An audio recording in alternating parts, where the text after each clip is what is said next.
Nephrotic syndrome, nephrotic syndrome के पहले तो आपको डेफिनेशन आनी चाहिए।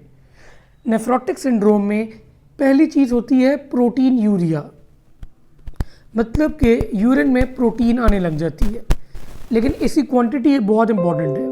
Protein urea more than 3 grams per day. दूसरी चीज़ क्या इंपॉर्टेंट है इसमें? दूसरी चीज़ ये इंपॉर्टेंट है कि इसमें जब प्रोटीन यूरिया होता है तो एल्ब्यूमिन लॉस्ट हो जाती है, एल्ब्यूमिन इज़ लॉस्ट, जिसकी वजह से हाइपोएल्ब्यूमिनीमिया हो जाती है। अब जब एल्ब्यूमिन लॉस्ट होती है तो उसकी वजह से अल्टीमेटली डिक्रीज्ड ऑनकोटिक प्रेशर होता है और साथ ही साथ अडीमा हो जाता है इसी वजह से। इसके अलावा दूसरी चीज़ जो लूज़ होगी नेफ्रोटिक सिंड्रोम में, देखिए एक तो प्रोटीन लूज़ हुई उसकी वजह से ये कुछ हो गया, दूसरी चीज़ क्या लूज़ होगी? एक कंपोनेंट इसका डेफिनेशन का ये हो गया, दूसरा कंपोनेंट क्या है? एंटी थ्रोम्बिन 3 वो भी लूज़ होगी। जब एंटी थ्रोम्बिन 3 लूज़ होगी तो उसकी वजह से अल्टीमेटली हाइपर कोएगुलेबिलिटी हो जाएगी।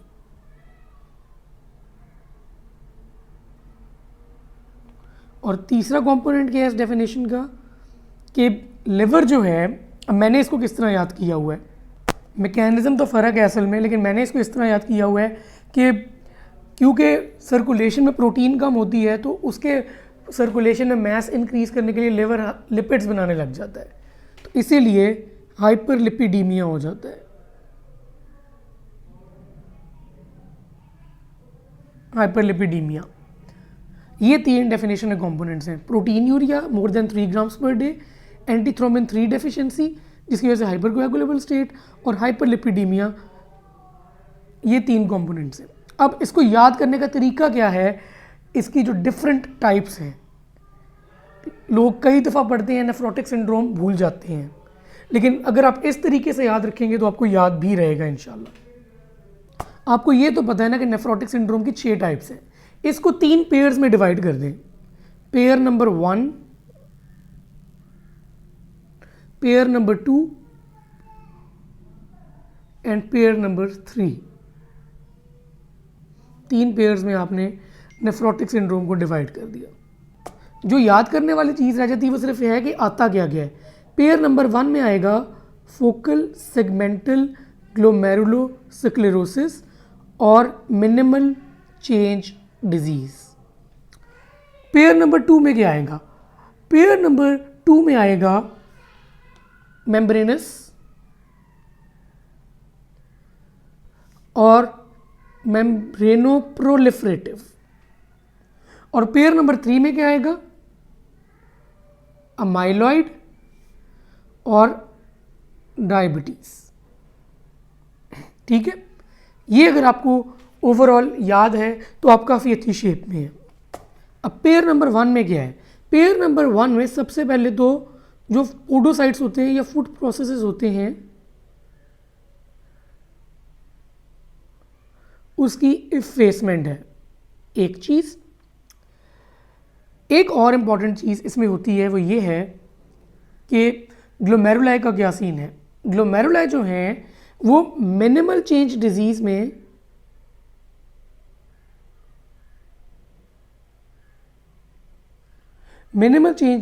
ग्लोमेरुलाई नॉर्मल होते हैं। मिनिमल है ना, इतना मसला नहीं होता, यूँ याद रख लें।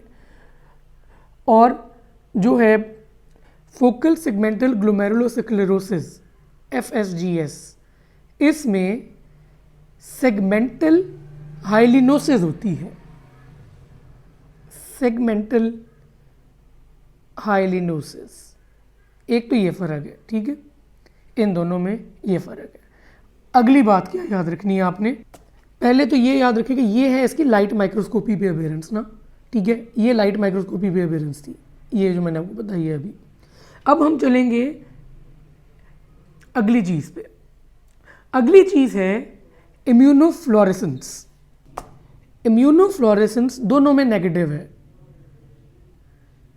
दोनों में नेगेटिव है, यही याद रख लें। कभी कभी पॉजिटिव हो जाती है एफएसडीएस में, लेकिन आप नेगेटिव ही याद रख लें। अच्छा, उसके बाद आती है आपके पास इलेक्ट्रॉन माइक्रोस्कोपी। इलेक्ट्रॉन माइक्रोस्कोपी में मैंने आपको बताया है कि दोनों में इफेसमेंट है फूड प्रोसेसेस की।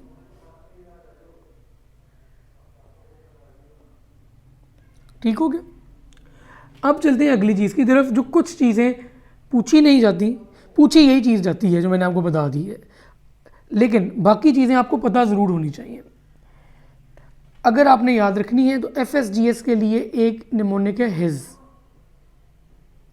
और मिनिमल चेंज डिजीज आपको पता चिल्ड्रन में होती है ना, ठीक है, तो चाइल्ड याद रखना है आपने, CHILD। अब हिज से क्या बनता है? H से बनता है heroin abuse and HIV। I से बनता है, इसका ट्रीटमेंट है इंटरफेरॉन से, और S से बनता है कि सिकल सेल डिजीज में भी FSGS ही होती है। मतलब कि हेरोइन अब्यूज, HIV और सिकल सेल डिजीज में FSGS है, और साथ ही साथ इसका ट्रीटमेंट है इंटरफेरॉन। ठीक है। अब चलते हैं minimal change disease. Minimal change disease आपको ये ज़रूर याद होना चाहिए कि चिल्ड्रन में है, तो इसको आप इसी निमोनिक से याद रख सकते हैं। C से याद रखना है कि आपने साइटोकाइन स्टॉर्म होता है, बेसिकली साइटोकाइन मीडिएटेड डैमेज होता है, कि साइटोकाइन जो है वो डैमेज कर रहे हैं आपके ग्लोमेरुलाई को। H से आपने याद रखना है कि हॉजकिन लिम्फोमा, हॉजकिन लिम्फोमा में मिनिमल चेंज डिजीज़ होती है। आई से याद रखना है कि रिकरेंट इन्फेक्शंस होती हैं, रिकरेंट इन्फेक्शंस होती हैं।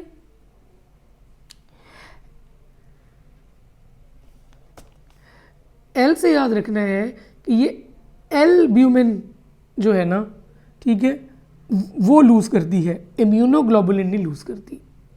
और डी से याद रखना है कि it does not respond to steroids, does not respond to steroids. ठीक है।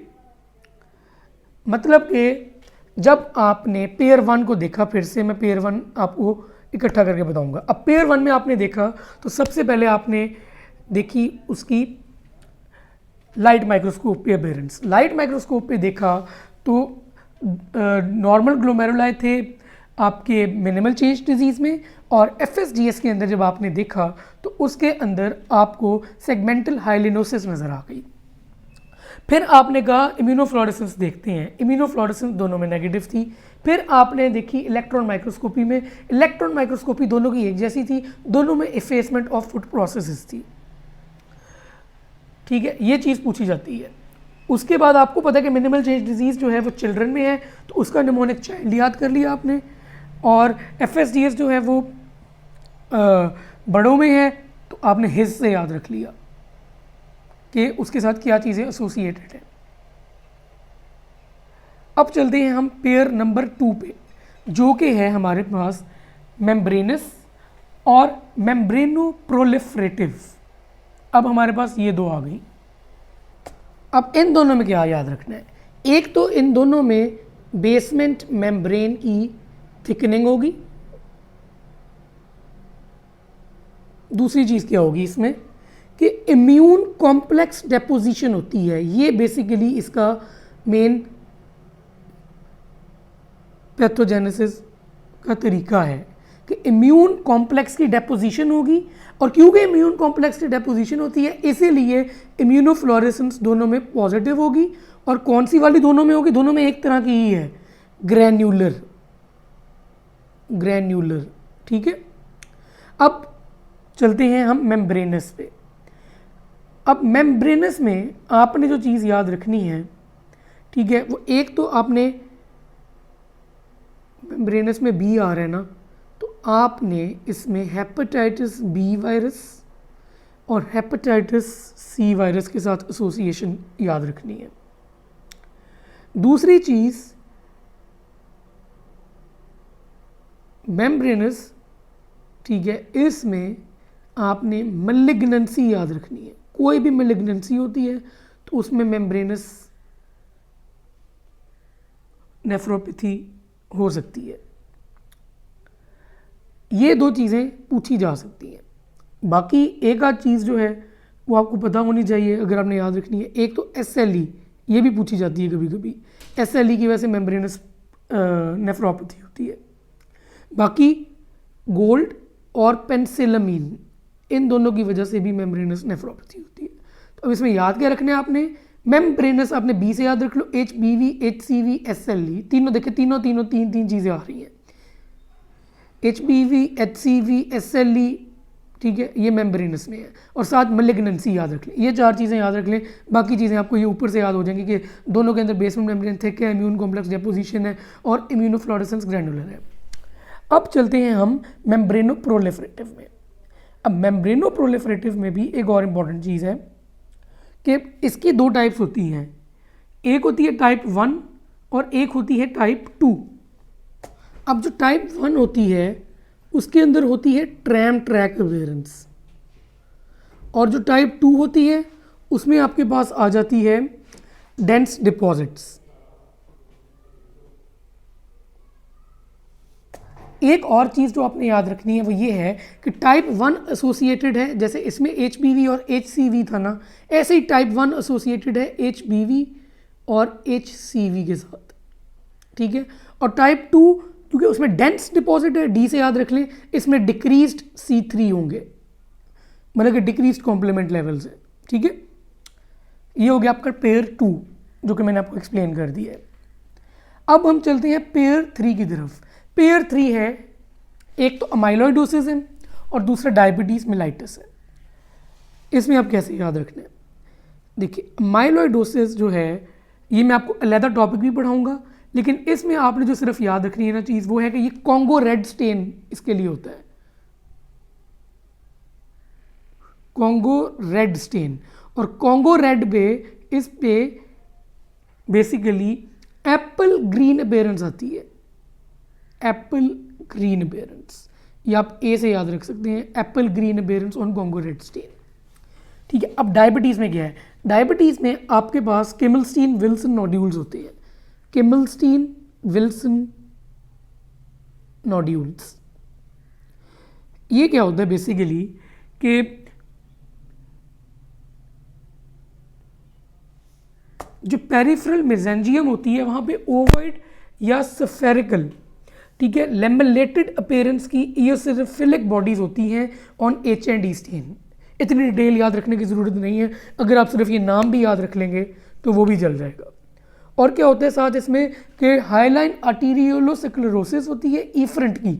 जब बेसिकली ई फ्रंट की आर्टीरियोलोस्क्लेरोसिस होगी तो क्या होगा, ऑब्वियसली GFR इंक्रीज होगा, GFR इंक्रीज होगा तो वो डैमेज कर रहा है ना किडनी को सीधा सीधा।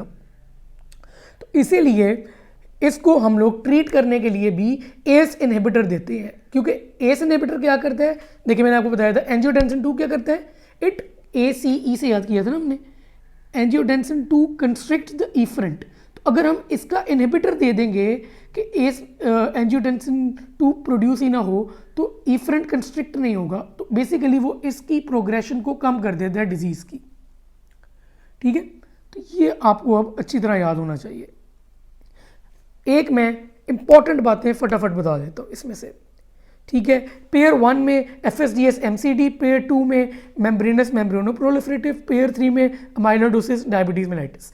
अच्छा, पेयर 1 में इफेसमेंट ऑफ फूड प्रोसेसेस की इफेसमेंट होगी, साथ जब आप इम्यूनोफ्लोरेसेंस देखेंगे तो नेगेटिव होगी, लेकिन जब आप ग्लोमेरुलाई देखेंगे तो मिनिमल चेंज डिजीज में नॉर्मल होंगे, और FSGS में सेगमेंटल हाइलिनोसिस होगी, ठीक है। उसके अलावा दो तीन बातें, ठीक है, कि HIV होगा तो FSGS होगा, और हॉजकिन लिम्फोमा होगा, ठीक है, तो मिनिमल चेंज डिजीज़ होगा। बच्चों में मिनिमल चेंज डिजीज़ है इसलिए उसका निमोनिक भी चाइल्ड है, बड़ों में FSGS है इसलिए उसका निमोनिक भी हिज है। अब चलते हैं पेयर 2 पे जो कि मेम्ब्रेनस और मेम्ब्रेनो प्रोलिफरेटिव है, ठीक है। एक तो याद रखना है कि इन दोनों बेसिकली दोनों केसेस में बेसमेंट मेम्ब्रेन थिक होती है और इम्यून कॉम्प्लेक्स डेपोजिशन होती है।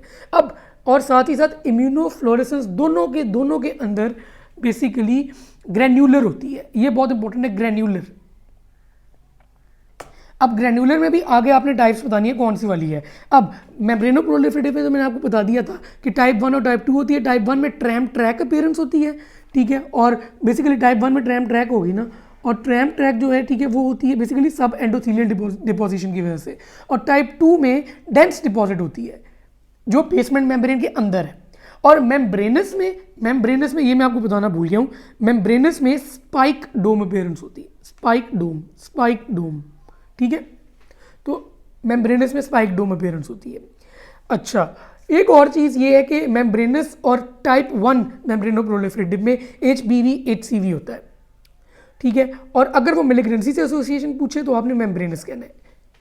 अब चलते हैं हम आगे, ठीक है, पेयर 3 की तरफ, अमाइलोइडोसिस और डायबिटीज़। अमाइलोइडोसिस में आपने सिर्फ अभी यही याद रखना है कि एप्पल ग्रीन बायरेफ्रेंजेंस होती है और गोंगो रेड स्टेन। और डायबिटीज़ मेलाइटिस में आपने याद रखना है कि किमलस्टीन विल्सन नोड्यूल्स बन जाते हैं, ठीक है, और इसकी प्रोग्रेशन को कम करने के लिए हम एस इनहिबिटर देते हैं, क्योंकि अल्टीमेटली इसमें ईफ्रंट में आर्टेरियोलोस्क्लेरोसिस होती है।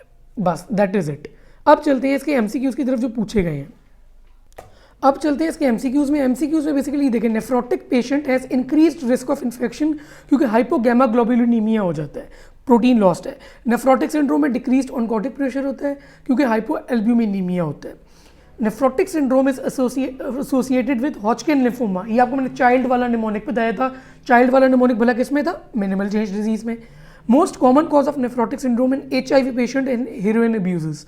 ये मैंने आपको कौन सा बताया था? हेज वाला निमोनिक। उसमें फोकल सेगमेंटल ग्लोमेरुलोनेफ्राइटिस। फिर इलेक्ट्रॉन माइक्रोस्कोप में ग्रैन्युलर अपीयरेंस होती है इन, देखिए मैंने आपको बताया था ये दोनों में है, मेम्ब्रेनस और मेम्ब्रेनो प्रोलिफरेटिव भी। अब उधर ऑप्शंस इस तरह की होंगी कि उसमें सिर्फ मेम्ब्रेनस चूज होता होगा। फिर nephrotic syndrome with hepatitis B and C, ठीक है। अब इसमें भी आपने मेम्ब्रेनस को ज़्यादा प्रेफर करना है एज कम्पेयर टू मेम्ब्रेनो प्रोलिफरेटिव। और फिर डायबिटिक नेफ्रोपैथी में क्या होता है? Urine albumin. अब आपको नेफ्रोटिक सिंड्रोम इंशाल्लाह भूलेगा नहीं। इस वीडियो को 2 से 3 दफ़ा देख लें ताकि आपकी ज़हन में बैठ जाए और आपको रट्टा ना लगाना पड़े।